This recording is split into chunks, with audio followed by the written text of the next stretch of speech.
What's up, everybody? It's your boy Beast Dives here again, and we got another Greens update on the way. Today we're going to be talking about custodial versus non-custodial staking. Now, warning to anybody who's super technical out there, this is not going to be a deep dive video. We're going to stay very high level. We're not going to get into proof of stake and delegating versus staking or any of those details.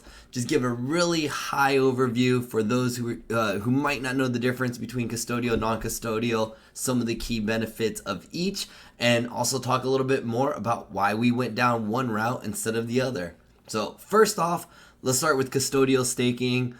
It's kind of right in the name, but what custodial staking mean is whenever you transfer out your tokens, they actually will live with the third party. And the reason that some platforms do this, proof of stake's a big one, but a lot of times they'll lock up the funds.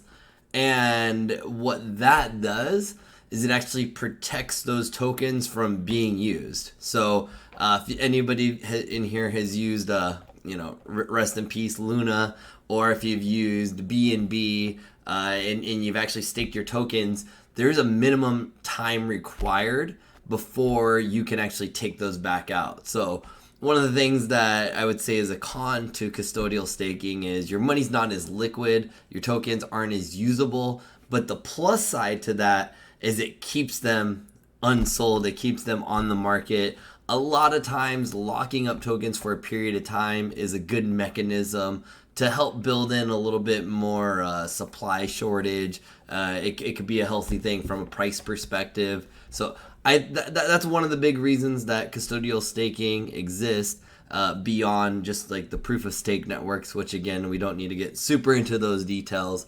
But custodial staking, it means that when you're staking your tokens, they're living with the third party.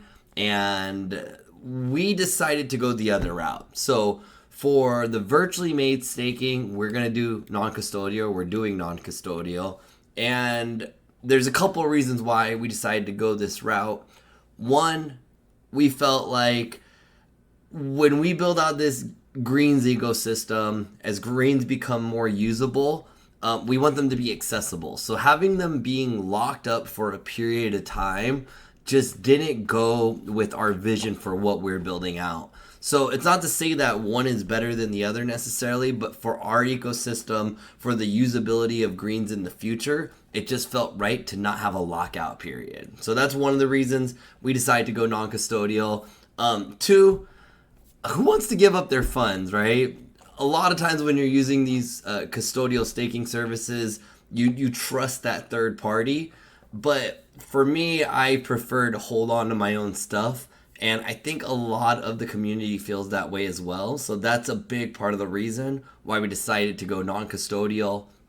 Another thing is it's the Cardano way. And that's really what we felt would be the best, because one of the best examples of non-custodial staking, and one of the reasons I love Cardano, is you could stake your tokens, you could support a proof of stake network. We're actually delegating, and we have this cool system with the epochs. If you guys are new to Cardano, definitely something worth learning about.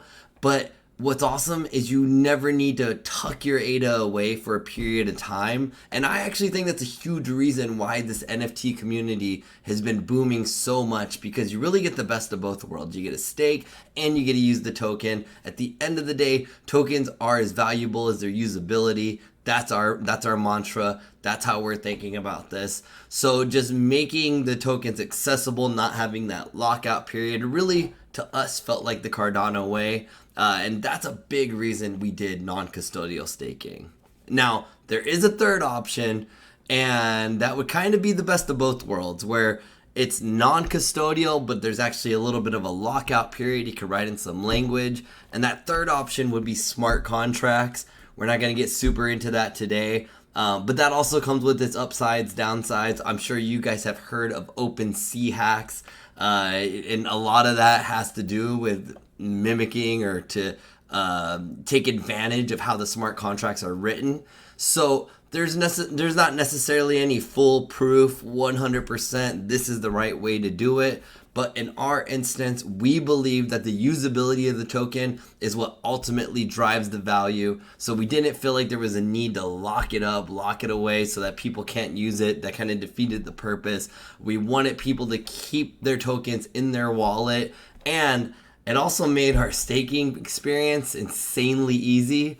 If you guys haven't staked with us, I highly encourage it. It's pretty wild because you're getting daily rewards, and the way it works is it just reads your wallet every day. So we're doing almost like a day epochs, and we're doing those captures every single night, 12 a.m. UTC, and then you'll get an update. And then what's really dope, what I think is one of the coolest things I've seen on the platform, is you go in, you get all your greens rewards, you claim them, and you don't need to do anything. You don't need to restake. You don't need to pay more fees. We just reread your wallet. We got your updated amount of greens in there. You don't need to do anything. And that, for me, is probably my favorite part, because when I've used other methods of staking in the past and I got more tokens, whether I acquired more off an exchange or if I got them as a reward mechanism, I actually had to go through a process to restake my new tokens,